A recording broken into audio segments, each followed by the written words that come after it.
increased from 12% to 16% on pan masala and 50% to 55% on unmanufactured tobacco, and from 60% to 70% on gutka and chewing tobacco. I also to levy an additional duty of excise of 5% on aerated waters containing added sugar. These are healthy measures, and I hope everyone would welcome them from the point of view of human health.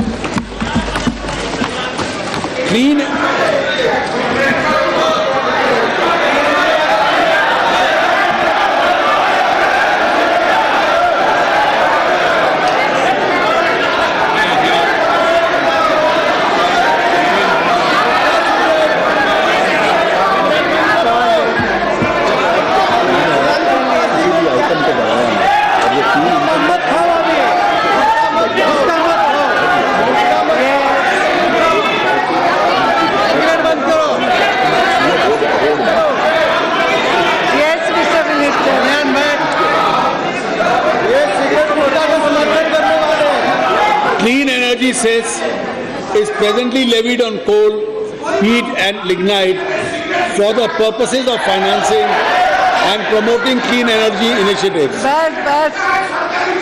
and funding research in area of clean energy. I propose to expand the scope of purposes of levying the said cess, including financing and promoting clean environment initiatives for funding research in the area of clean environment.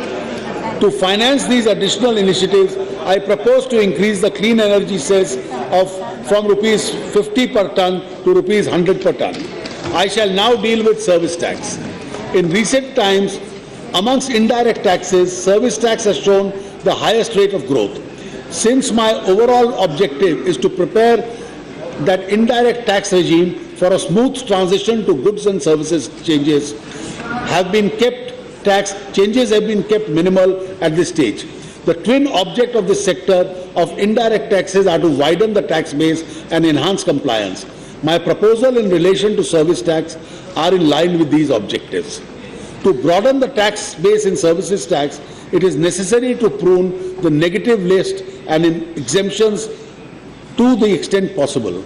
Accordingly, the negative list has been reviewed, and service tax leviable currently on sale and space of time for advertisements in the broadcast media is being extended to cover such sales on other segments like online and mobile advertising. Sale of space for advertisements on print media would remain excluded from service tax. Similarly, tax is proposed on service provided by radio taxis to place them at par with rent-a-cab service. These new levies will come into effect from the date notified after the passing of the finance bill. In furtherance of the effort to broaden the tax base, certain exemptions are being withdrawn, including those extended to services by air-conditioned contract carriages, technical testing of newly developed drugs on human participants. To spur growth in certain sectors, I have tried to correct the bottlenecks which have been brought to my notice. Indian ship industry has been representing that they are losing business in the tough global scenario due to provision in the place of provision of services rules, which are now being addressed through an amendment. Similarly, to encourage growth in the transportation of goods through coastal vessels, and tax incident is being reduced.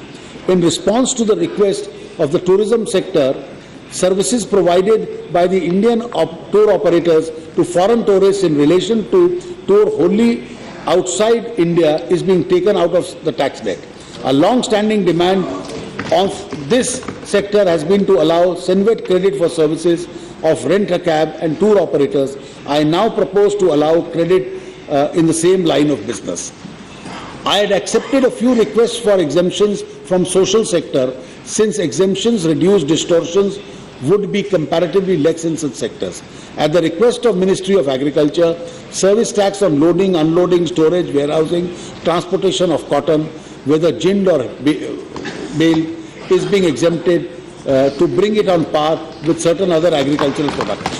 services provided under the Employee State Insurance Corporation for the period from 1st July 2012 is being exempted. For the benefit of the common man, the exemptions presently available for specified micro insurance schemes are being expanded to cover all life micro insurance schemes where sums assured do not exceed more than 50,000 per life insured. Since taxes should not come in the way of safe disposal of medical and clinical waste, services provided by common biomedical waste treatment facilities are being exempted. Certain changes are also proposed for bringing about a greater clarity for reducing litigation regarding the scope of exemption. These include functions ordinarily entrusted to a municipality and services in relation to education. There are few more decisions which entail small gains and loss of revenue. Certain amendments are being proposed to the Customs Central Excise Acts and in the Finance Act 1994 relating to service tax. These changes are reflected in the budget documents. My tax proposals from indirect taxes size are estimated to yield rupees 7,525 crores additionally. I have some more proposals which are in the nation of facilitating trade and resolving dispute. I shall only highlight a few. Faster clearance of import and export cargo reduces transaction costs and improves business competitiveness. To achieve this object, measures are being initiated to extend the existing 24/7 custom facility to 13 more airports in respect of all export goods and to 14 more seaports in respect of specified import and export. It is also proposed to implement the Indian Customs Single Window project to facilitate trade. Under this, importers and exporters would lodge their clearances documents at a simple point only. Required permissions, if any, from other regulatory agencies would be obtained online without the trader having to approach these agencies. This would introduce interface with governmental agencies, dwell time and cost of doing business. The scheme of advance ruling in indirect tax is being expanded to cover resident private companies. This will allow companies to seek advance rulings in respect of new activities being proposed to be undertaken. The scope of the Settlement Commission is being enlarged to facilitate quick dispute proposal. To expedite these processes and dispose of appeals, amendments have been proposed to the Customs Central Excise Act and with a view of freeing appellate authorities from hearing stay applications and take up regular appeals for final disposal. Madam Speaker, with these words, I commend the bill to this House for a vote. Item number 2. Item number 2.